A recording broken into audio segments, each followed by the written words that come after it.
everybody, I'm Vera Stewart and welcome to the VeryVera Show. You know, I'm thinking there's fall in the air. There's nothing better than a wonderful meal prepared just with fall in mind. So I thought tonight we would do a stuffed pork tenderloin. Beautiful meat, love to do this, great presentation. And then we're gonna put with that roasted root vegetables, every imaginable one you can think of. It's gonna be colorful and pretty delicious. And then finally, I'm gonna do a mushroom gravy with baby portobellos, put a little bit of sour cream in it. We can use that on top of the rice and drizzle the top of the tenderloin. It's gonna be great. So let's get started with the pork tenderloin.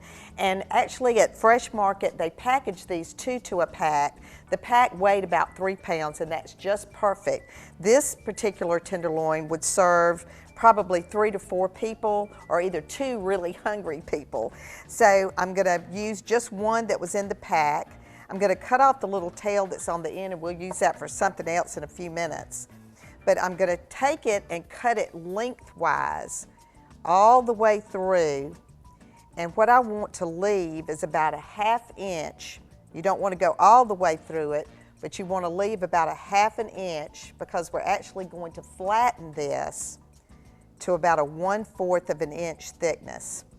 So as you cut, you just want to open it up and just take your hands and go under it and see if you've got about that 1/2 inch, which I do. All right. Now I'm going to take the smaller knife and I'm going to do the same thing again on the 2 sides. So straight down to about the 1/2 inch thickness. Same thing on the other side. And you know, they actually have these on sale quite a bit.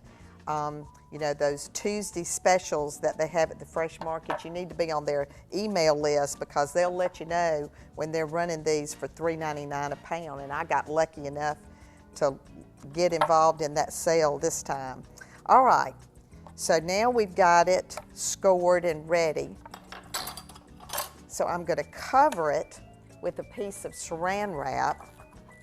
And this is where you can take all of your frustrations out and all the things that went wrong this week and, you know, how upset you are with everything in your life. And I know we're all happy people, right? But we are going to pound this tenderloin down until it's about a 1/4 of an inch thick. I love this part. Kind of reminds me of when I'm at the gym and I'm punching that punching bag. I do it with a vengeance. Okay, so do this side. Now I'm just gonna flip it over and we'll do the same thing on the other side. Put the saran wrap back. And I don't know about you, but the meat mallet that I have, I never put it in the dishwasher. There's something about the water that just makes it turn on you. So that's something you want to hand wash if you have one. I've actually used a hammer to do this before too, before I purchased a meat mallet. Okay, we're just about there. You want it thin enough because we're gonna roll this jelly roll fashion. Okay, I'm gonna turn it back over. And now I'm gonna sprinkle it with some celery salt. Just a nice little coating. Some garlic powder.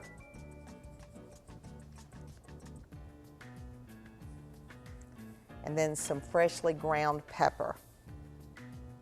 And when we come back from the break, I'm going to take this beautiful spinach, smoked Gouda cheese, and then prosciutto ham, and we're going to roll it up jelly roll fashion, and we're well on our way to a delicious entree that's going to be the star of the show at your next dinner party. So come back with me after the break.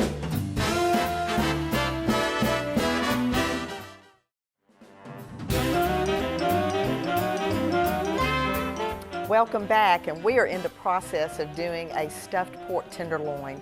Love to use these. I actually just love to marinate them and cook them on the grill. There's so many things you can do with pork tenderloin. It's kind of a universally well-loved meal. You can make it look and feel on the plate like it's the most expensive meat cut there is.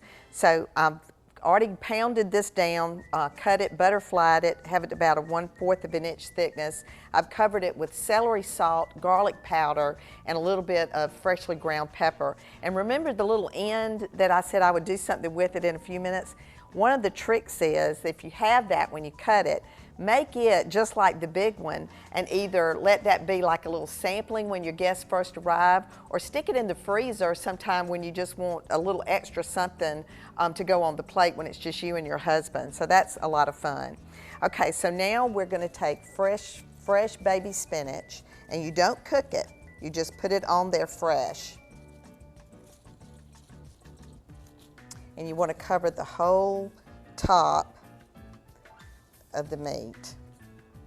So let me season my little treat over here so we can make it. And this would be one of those times where maybe the little one is standing next to you and she gets to do hers or he gets to do his while you do the big one. So that would be fun. Okay, the Gouda I chose because I love smoked Gouda, but you can use provolone cheese, you can use Swiss cheese, any particular type of cheese that you like. I actually also like to grate it instead of just laying the slices because it makes it easier to roll. So that would be my recommendation there. Let me put the spinach down on him too. And then the prosciutto ham is probably more expensive than the pork tenderloin. It takes your breath away, it's so expensive. And you can find it in the deli section at Fresh Market. I really like to use it, and so I am using it for this dish because it doesn't require a great amount. But if you don't have prosciutto, you can just use regularly, very thinly sliced, any sort of deli ham. The prosciutto will work really well though with the smoked Gouda. And I'm going to leave it off of that one. Okay, so now we're to the roll part.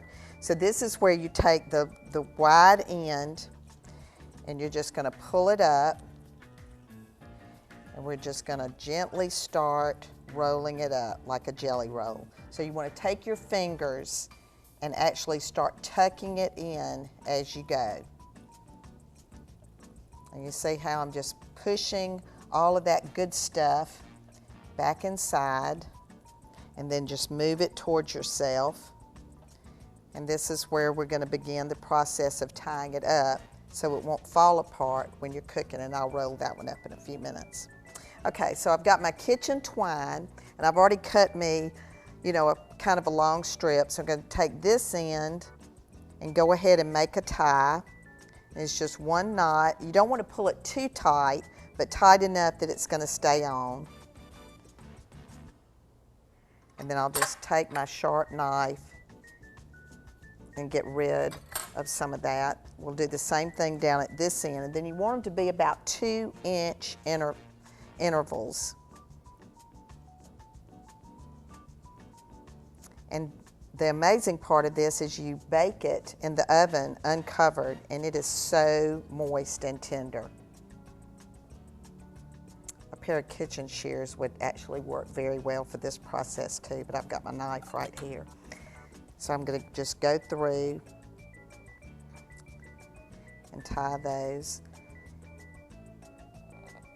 And this is one of those, kitchen twine is also something that might not be in your cabinet, but once you start using it, you'll be surprised how many times you'll be so happy that you've got kitchen twine in your drawer, because it comes in handy at Thanksgiving when you're doing your turkey, or, you know, if you've got a steak that is kind of falling apart when you cook it, the end of a tenderloin, you can use your kitchen twine and just get rid of it after you're through cooking it on the grill. All right. Then lastly, I want to be sure I'm going to put one more in the center, and then we're going to make some slits in the top. So I'll leave this one to tie in just a minute so I can show you how we do that. So we're going to just make an opening in the top in between each of those. Then I've taken a garlic and I've peeled it, and I've got the separate cloves, and I'm just going to cut them and push that right down into the meat. all the way down. And if you do this part the day before, you don't want to do your garlic until the very end. But I'm going to take my seasoning that I used and go completely back over it one more time before it goes in the oven. Spray my pan. This goes on the pan, and this is going to go into a 425-degree oven for about 25 minutes. So come back with me after the break. We're going to get started on those delicious root vegetables that are going to be roasted to go with the tenderloin. I cut some corners last week and served dinner on paper plates. Didn't put placemats down, and now I've got 3 wonderful water spots on my dining room table. So what am I going to do? Start smoking? No, I'm going to use this cigarette and the tobacco in it to get that water spot out of the table. So all I'm going to do is open up the cigarette and let all that tobacco just cover those water spots. Then I'm going to take a little bit of Dawn detergent and just pour on top. And now a little bit of elbow grease just to rub the tobacco into the spots until all the tobacco is moistened and you've covered the area really, really well. Let it sit overnight, and the next day you're going to wipe it away and it'll be good as new.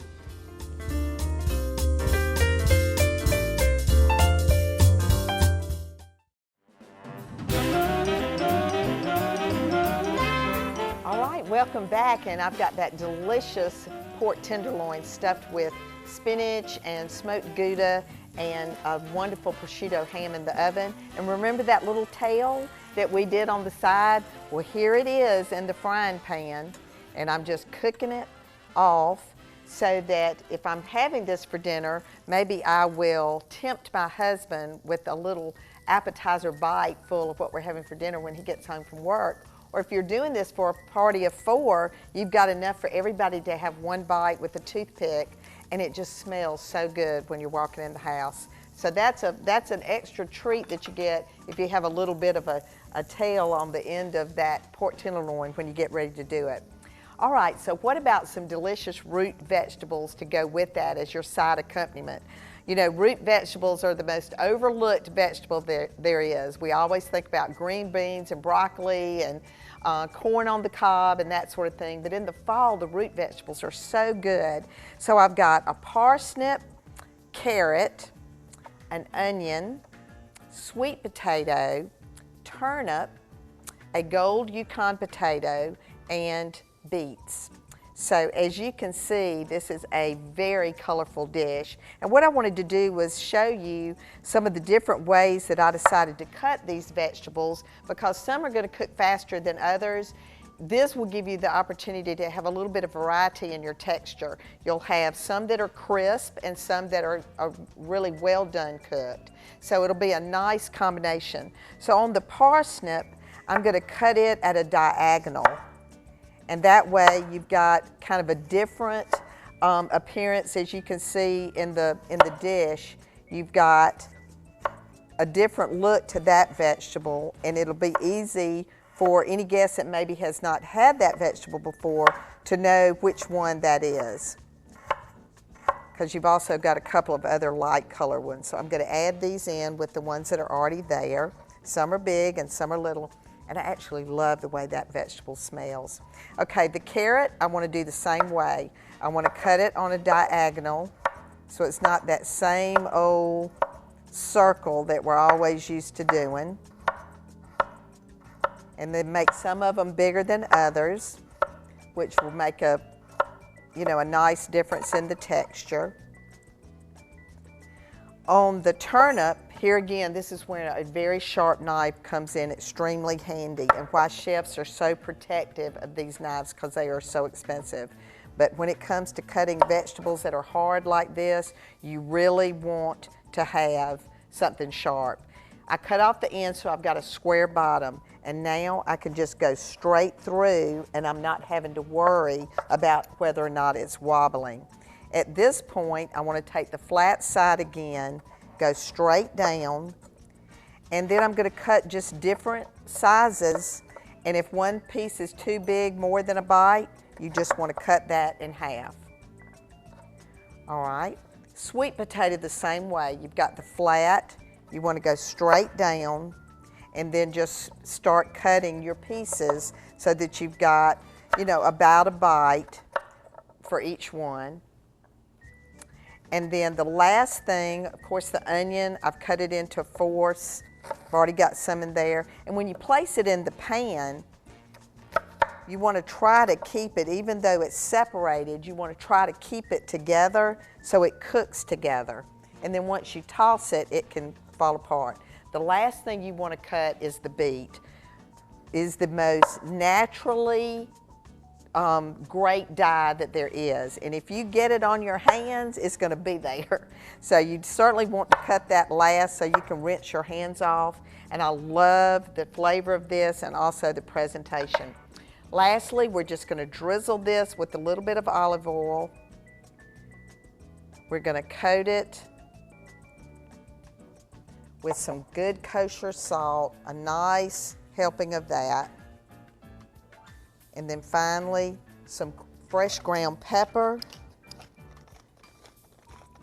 I'm just going to toss this up with my hands, and then we're going to put a sprig of rosemary on the top. Doesn't that look great? And it smells so good when it's cooking. So come back with me after the break. I'm going to be getting mushrooms sauteed, getting that gravy started, and you don't want to miss how this is going to all play out on a beautiful set of china from Three Monkeys. So come back with me in just a few minutes.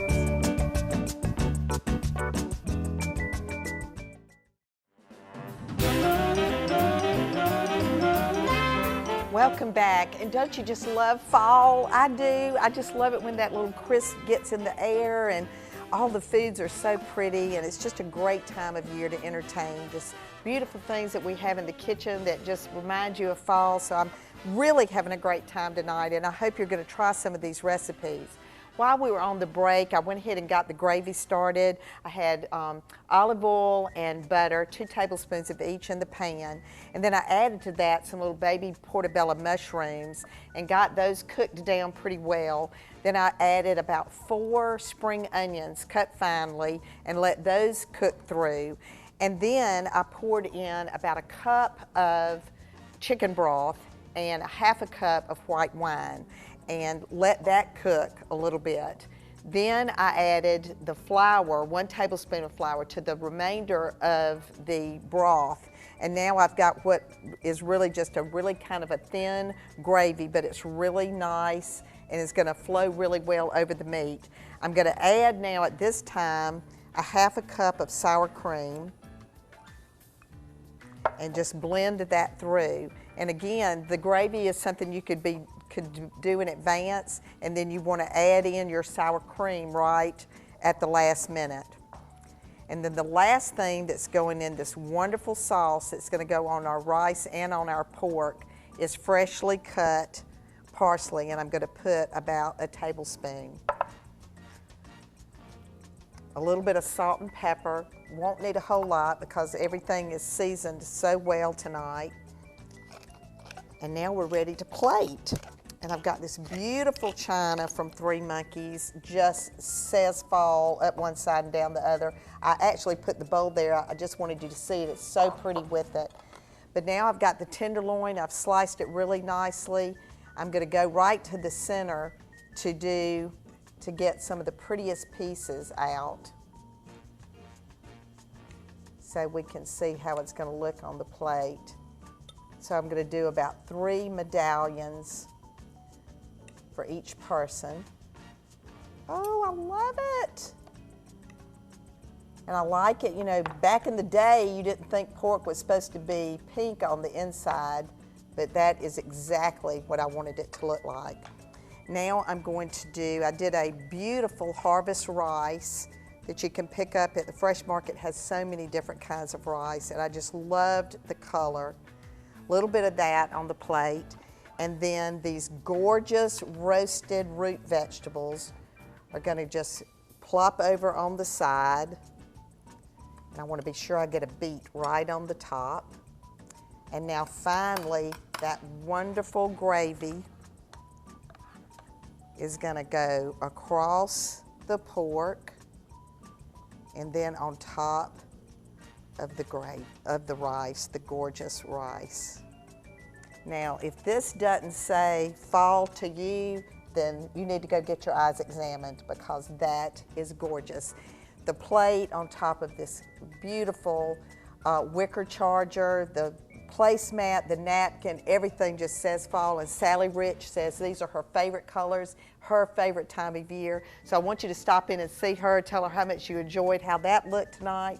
I want to remind you that I'm doing my cooking classes. You can find that on our website at VeryVera.com. And then of course our recipes are on the website too. So you want to go to vera.nbc26.tv and you'll go straight to the recipes. So lots of things going on. We have another wonderful show next week. So get your friends, make sure they're all watching too, because they're missing out if they're not. So please come back and see us next Saturday. And remember, no matter what you do it in good taste. And I can't wait to taste all of this. Hope I'll see you again next Saturday.